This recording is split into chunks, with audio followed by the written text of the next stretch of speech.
Hey everyone. I've been putting this off. I was sick all weekend. You might hear it in my voice a little bit still. I lost my voice completely over the weekend and then slowly got it back. So I've got my tea, but I've been putting this off for some time. So I was like, let me just go ahead and just do this Q&A that it was posted on my Instagram stories, and then some of you submitted questions.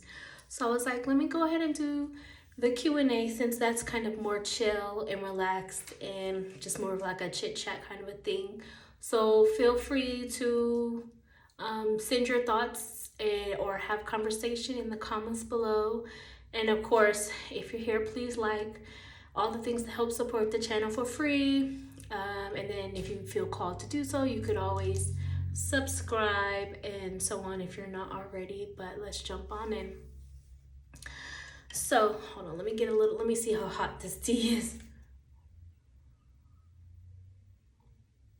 Ooh, still very hot. Okay, that's gotta cool off a little. So the first question is about deja vu, and basically what I think that is and my perspective on it. So for me, deja vu is one of those things that I feel has many different meanings, multiple meanings, and depending upon, what's going on with the person who's experiencing it. So the one of the first ones to me is that you're in the right place at the right time. So basically you're where you're supposed to be at the time you're supposed to be, and you may not understand why exactly or where things are going or for what reason, but divine timing is at play. Another one is just confirmation that time is not what we think it is. And I also feel that another way to see it is confirmation that a play on the whole time thing I just said, but also how different versions of ourselves can be experiencing things at different time periods, but it's almost like our past version of self and our future version of self kind of overlapped in terms of a realm or whatever it might be, and so we're experiencing that. For some people, and sometimes it could be the experience of like maybe there was something like you had a dream or a premonition or something like that, and maybe you didn't remember it at the time, but it was still in you, like within you, and then when the experience happened, it's like your inner self is remembering what you had seen in something like a dream or a premonition at some point that you didn't remember when you woke up, for example. Like you were shown a preview that you didn't remember, but your spirit remembered about the future. And then another way of viewing it is almost like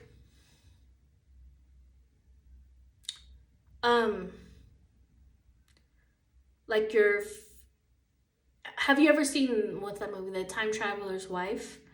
If that's not exactly deja vu, but it's a similar experience to what I mean. So where parts of your future self and your past self could be remembering something that took place, but the timelines are overlapping. I don't know how else to explain that right now, other than that. But like I was saying, also it's, for me, the confirmation that you're in the right place at the right time. So if you have your own view on deja vu or want to just tell me about something that was very interesting for you that happened in relation to deja vu, let me know. Comment it below. I'm curious. The next question was about love spells.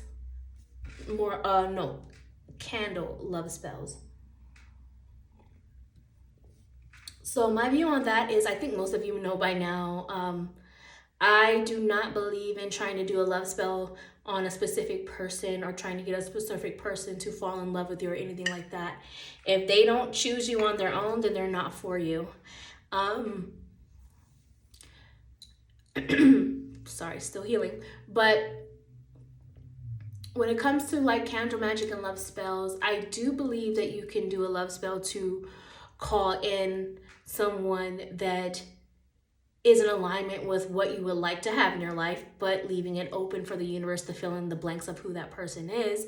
And this might tie into another question on here, which I'll get to in a moment. So like you could, for example, and I have some candle magic videos already up on my channel, but you can, for example, like write out the kind of qualities you're looking for in a partner, and put that under a candle for intention, and to call that energy in, but leaving it open to for the universe to fill in the blanks of who that person is. There's other methods you could use for candles, but that's just an example. And my recommendation is to do it in the present energy. So like, I'm so thankful that my romantic life partner shares the same spiritual beliefs as I do. Thank you, so it is. That's just my recommendation. I don't believe in like this has to be the rule or that has to be the rule, but that's kind of my view on like just spell work in general. You got to do what resonates with you and your spirit, because you guys know I do a lot of like turning everyday things into magic, or I do a lot of glamour magic with my nails and my hair and my makeup, all of that. That is all spiritual to me. It's all a spiritual process for me. And I also do feel like you can do love spells in terms of self-love, or just to experience more love in life around you, even if it's simple things like, oh, I just want to love the day I had today, that kind of a thing. Like the things you're doing, sitting, sipping a tea, loving and enjoying that. I feel like all of those things are great things you can do as far as like love spells with candle magic or any other kind of love spell. But I definitely do not believe in doing spells to try to get somebody to love you back or to fall for you or a specific person. I don't believe in those things. And I personally don't believe in having somebody else do your spell work for you either. In terms of like love and all of that kind of a stuff. So the next question is, how do I respond when people call me a witch, but when they mean it in more of like a negative light or in a negative way? I mean, for me, that doesn't really bother me anymore. Like, okay, no, that's not fully true. Sometimes it does bother me when I hear people are talking about like, oh, witches and this and that and calling it demonic or evil, but that bothers me more so because of like a sense of just ignorance when it comes to it. Because like they're just saying something they've heard or been taught and have done no research and have no understanding of what it actually means to be a witch. Now, if somebody's actually going back to the actual question, how do I respond when somebody calls me a witch? I usually just say, yes, I am. I do identify as a witch, or I even sometimes say thankful. It just kind of depends on how spicy I'm feeling that day. Because again, you were asking when they're saying it in a negative sense. Because for me, that means, to me, to be a witch is someone who knows her power, who knows how to use it. And like with all things, there's duality, and it's the tension behind it that makes it good or bad. So, I just kind of be like, oh yes, I am a witch, thank you. Or I do identify as a witch, even if they mean it in a negative sense, because I know that that's because they have no real understanding of like what that actually means or what's going on behind the scenes. Most of the time. Sometimes I will still respond in that way, but inside I'm annoyed because of maybe they said some like ignorant things. But yes, I usually just say thank you, or I just completely just say yes, I am a witch. You know what I mean? So there's that.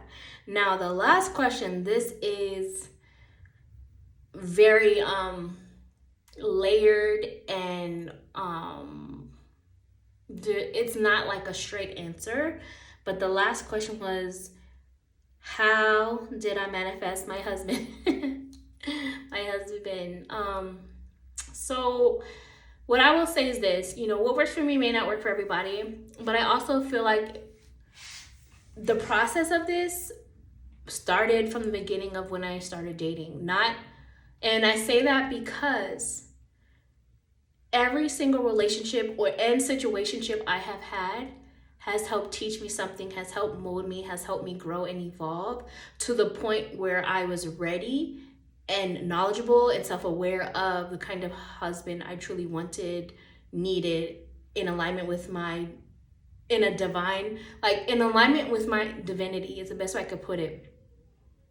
Because I feel like there's a difference between a person that is a divine connection for you versus someone that you can keep choosing to try to make work, and that's the person you have chosen. You know what I mean? You might hear Lula in the other room. She's starting to sing. So at the stage in life that my husband came into the picture, I believe it was a divine connection. And sorry, she's just singing. It's a little distracting, but I'm just gonna keep flowing here. So I feel like the manifestation of my now husband started at the beginning of my dating, because I now can look back at all of those failed connections when at the time I was hurt. At the time I was like, oh, you know, love may not come for me. I doubted all of that. And the version of myself that I was then, I now look back and I'm like, man, that's pretty embarrassing. Like, I don't like that version of myself. I don't like who I was. So it kind of also makes sense that I was choosing badly or picking badly or allowing people in my life that were not the best for me.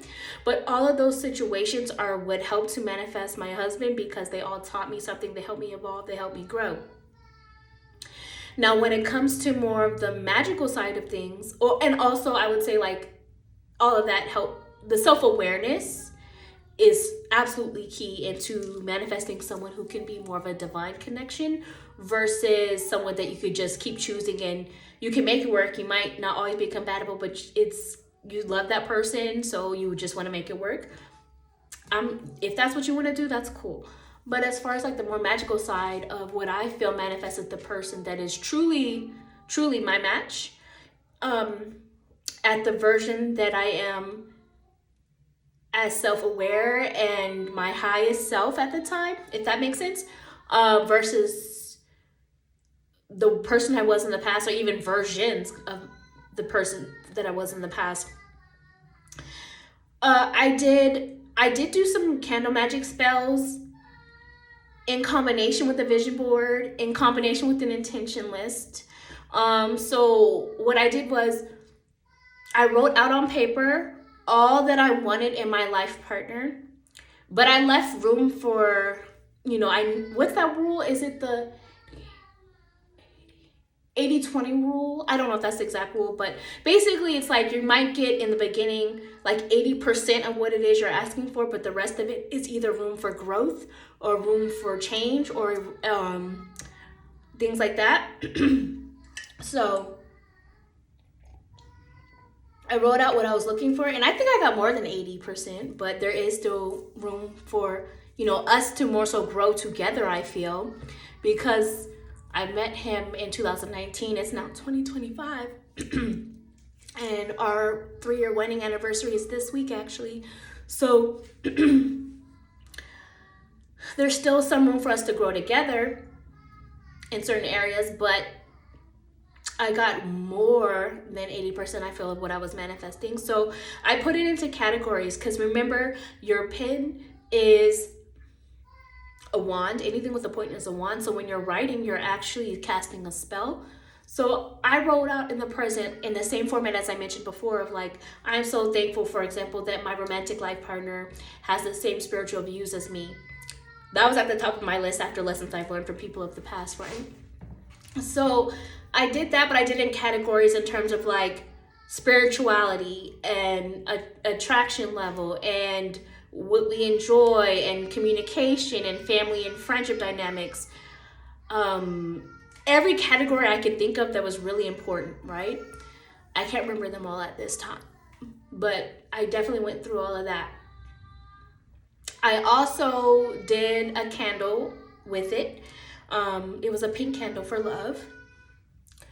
I also did a vision board, and it was, I put the paper I had made with my list on it, and then I put other things that kind of resembled the kind of connection I would want, as well as like the wedding dress, something that was like a wedding dress inspiration.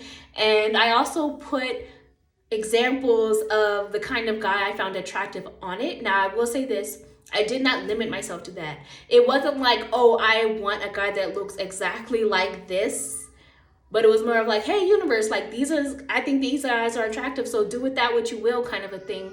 What's funny is the two guys I put on there, my husband is a combination of both, one more than the other to me. It's like he got more of the tattoos and like some of the like dancing style and other things like from one, and then the other he kind of to me embodies a bit more. But anyway, he was a combination of those. So I thought, okay, well, the universe, I guess, really did its thing with that part of it, right? So I did do that. And what I will say is that the guy that came after that was my final test, because it wasn't my husband yet.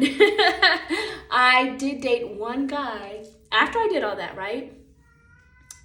I was kind of peer pressured and influenced into dating a different guy. I hadn't met my husband yet, but I was dating someone else. And I knew that was not the guy. I knew in my spirit, and I knew what I had put out there to manifest, that this was not the guy. But it was like a final test to manifest my husband, because what that did was it really made me choose myself. That guy was an example of, the guy before my husband was an example of, I could choose this guy and we could work on things and it could probably be okay because he was a good guy. You know what I mean? Nice guy. But I knew he wasn't my guy. I knew he was not what I manifested. So it was like a final test of, are you going to say what you've been saying and walk the walk of what you believe in? Or are you going to settle in this out of fear of starting over us or doubt, or settle in this? So I chose self, and I really was at the place where, and you know how it's one thing when people will say like, oh, I'm okay with being alone now, I'll choose myself rather than settle. It's one thing when somebody says it over and over, but versus when you actually truly feel it and believe it, and only you know when you feel that within. And I felt it within. I was not going to settle for anyone or anything that didn't make me feel the way I knew was possible, because my thing was, despite everybody trying to tell me their opinion or this or that, or their doubt that they tried to put on me, if I exist, I knew my partner existed, the male version of me existed in a sense, not completely like me, but the match for me existed. If I'm here, he has to be here.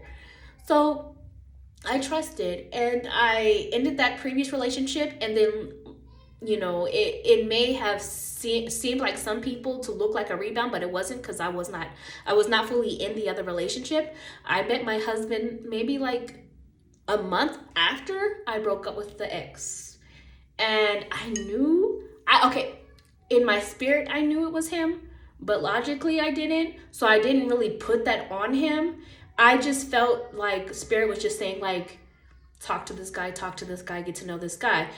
And so I trusted that. And I met my husband at a pool party. But I wasn't going to put anything on I just wanted to see if he was going to really be consistent and put in the effort, and he did. So I did approach my husband first, but following all of that, he pursued. And it was very equal, very balanced. And deep down, my spirit knew that was the person I manifested in terms of physical, everything, So, and here we are today, right? And what's funny is, even the building that we met at a pool party. The building address was 222. So everything was kind of like divinely orchestrated at the right time. Now, also just keep in mind that he and I both were different versions of self even years back. So if we had met years back, we may not have been a divine connection. It may not have worked out the same. But at the time that we met, it was divine timing. We had both been evolving. We had both been changing. So we came to each other whole people, ready to have partners even though we weren't necessarily looking for that per se at that time. I was not searching for it. I was just in the moment, in the present, you know, so was he. And it just fell into place when it was supposed to. So that is how, if that makes sense, how I manifested my husband. Hopefully this was helpful. Hopefully you guys enjoyed this. And I will talk to you guys another time. Bye.